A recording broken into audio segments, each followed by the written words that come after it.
Hello dear friends, good morning all of you. आपके अपने channel education पाठशाला में आपका स्वागत है। आज हम क्लास 10th के सब्जेक्ट साइंस पार्ट फिजिक्स के बारे में नए टॉपिक विद्युत से खतरे एवं सुरक्षा की युक्तियां अर्थात हमें बिजली से बचने के लिए किस प्रकार कार्य करें कि हम उससे सुरक्षित रूप में रहें, इसलिए हमें कुछ सावधानियां बरतनी चाहिए। इसलिए आज के टॉपिक में हम विद्युत धारा के बारे में और उससे सावधानियां रखने के बारे में अध्ययन करेंगे। और हमें यह पता होना चाहिए आज के आधुनिक युग में विद्युत का सर्वाधिक प्रयोग किया जा रहा है, जो विभिन्न स्रोतों को संचालित करने के लिए और विभिन्न प्रकार के सुविधाजनक कार्यों के लिए किया जाता है। ध्यान रहे, यदि विद्युत ऊर्जा का उपयोग करते समय कुछ सावधानियां तथा सुरक्षा उपाय नहीं किए जाएं तो वह बहुत खतरनाक हो सकती हैं। जैसे यदि कोई व्यक्ति गर्म तार को छू ले तो उसे तीव्र झटका लगता है, क्योंकि उसके शरीर के अंदर विद्युत धारा प्रवेश करती है और इससे उसे एक झटका लगता है। कभी कभी विद्युत झटके से व्यक्ति की मृत्यु तक हो जाती है। विद्युत पर्वत में कुछ खराबियां जैसे ढीले संबंधन अर्थात ढीले तार, दोषयुक्त स्विच जिसमें इस प्रकार का स्विच जिसमें हाथ लगाने पर करंट या विद्युत धारा के झटके लगते हैं, इस प्रकार के हमें स्विचों का प्रयोग नहीं करना चाहिए। खराब तारों का लव पतन के कारण चिंगारी उत्पन्न होना, जिस प्रकार से तारों से ऊपर लगी काली प्लास्टिक या कोई विद्युत रोधी परत छूट जाती है और आपस में जब तार रगड़ जाते हैं तो इससे वह चिंगारी छोड़ते हैं, जिससे बहुत बड़ी हानि हो जाती है। अथवा तारों को अत्यधिक गर्म होने के कारण आग लग जाती है। इस प्रकार के खतरों से बचने के लिए हमें पर्वतों का प्रयोग करते समय कुछ सावधानियां रखनी चाहिए, जिसमें हम आज देखेंगे विद्युत से खतरे एवं सुरक्षा की युक्तियां। फर्स्ट पॉइंट, आग लगने या अन्य किसी दुर्घटना होने पर पर्वत का मुख्य स्विच तुरंत बंद कर देना चाहिए। इससे हमें जाने वाले विभिन्न प्रकार के संसाधनों में बिजली को रोक देना चाहिए और इससे हमें आगे कोई ऐसी परेशानी का सामना न करना पड़े जिससे जन और धन की हानि हो। 2 पॉइंट, स्विच प्रसंगों, सर्किटों तथा जोड़ों पर सभी संबंधन कसे होने चाहिए। प्रत्येक तार अच्छे किस्म का तथा उपयुक्त मोटाई का और विद्युत रोधी आवरण से ढका होना चाहिए। खराब स्विचों को तुरंत बदल देना चाहिए। सभी जोड़ों को विद्युत रोधी से ढका होना चाहिए। हमें हमेशा किसी भी प्रकार के स्विच, सर्किट, इन्हें हमेशा अच्छी तरह संबंधन करना चाहिए, अच्छी तरह इनका कसाव करना चाहिए, जिससे यह आगे चलकर हमें किसी भी हानि को न पहुंचाएं। और इनके ऊपर जो भी आप प्रयोग करें या आप इसका उपयोग करें दैनिक जीवन में, उन तारों को हमेशा इस प्रकार घरों में वायरिंग करनी चाहिए जिससे हमें दिन या किसी कार्य को करने के लिए हमें कोई कठिनाई महसूस न हो।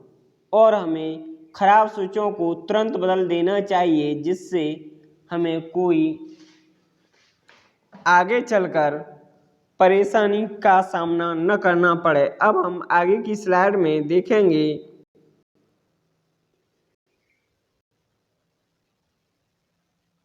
यदि पर्वत में कोई मरम्मत करनी हो अथवा उस पर कोई काम करना हो तो रबड़ के बने दस्ताने अथवा जूते पहनने चाहिए।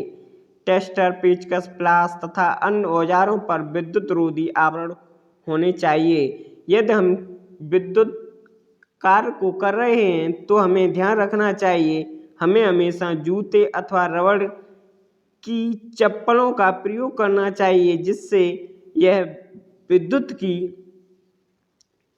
कुचालक होती हैं। इससे हमारे शरीर और पृथ्वी का संपर्क नहीं होगा और इससे एक सर्किट बनेगा नहीं बनेगा। इससे हमारे बिजली विद्युत झटके देने के पश्चात हमें छोड़ देगी। अगर हम इस प्रकार के जूते अथवा चप्पल नहीं पहनते हैं तो हमें बिजली के झटके लगने के पश्चात विद्युत धारा हमें अपनी ओर खींच लेती है और हमारे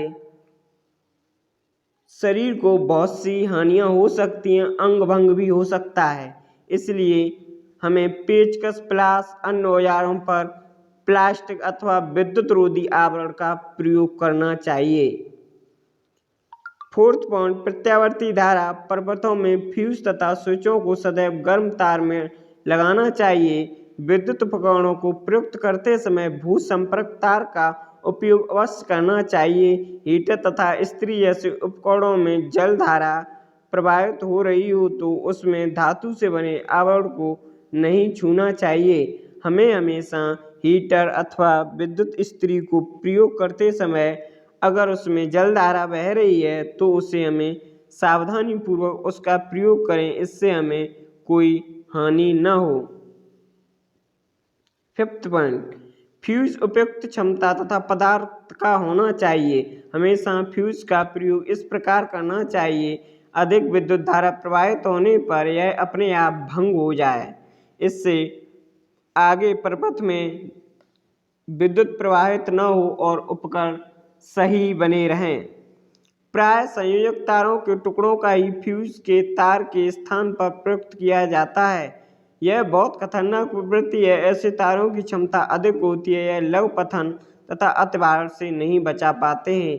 ज़्यादातर घरों में हम लोग उसी तार का फ्यूज बना देते हैं जिससे वह अत्यधिक विद्युत आने पर वह उसे भंग नहीं कर पाता है और आगे लगे हुए उपकरणों में विद्युत प्रवाहित होती है और इससे हमारे कुछ उपकरण खराब हो जाते हैं। इसलिए हमें ध्यान रखना चाहिए फ्यूज तार हमेशा निम्न गलनांक का तथा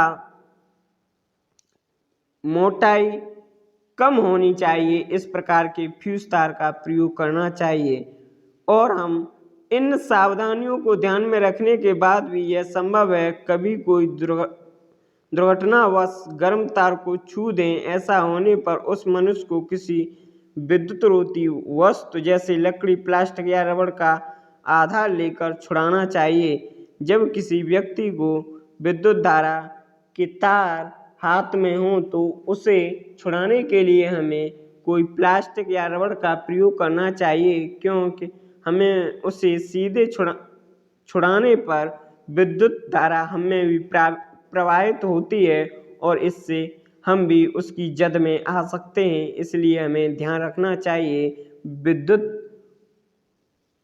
के कार्यों का प्रयोग करते समय। इस प्रकार के वीडियोस को देखने के लिए हमारे चैनल एजुकेशन पाठशाला को आप विजिट करें और हमारे चैनल पर सभी क्लास, हाई स्कूल और इंटर के सभी सब्जेक्ट पढ़ाए जाते हैं। इस पर विजिट करें। Thank you.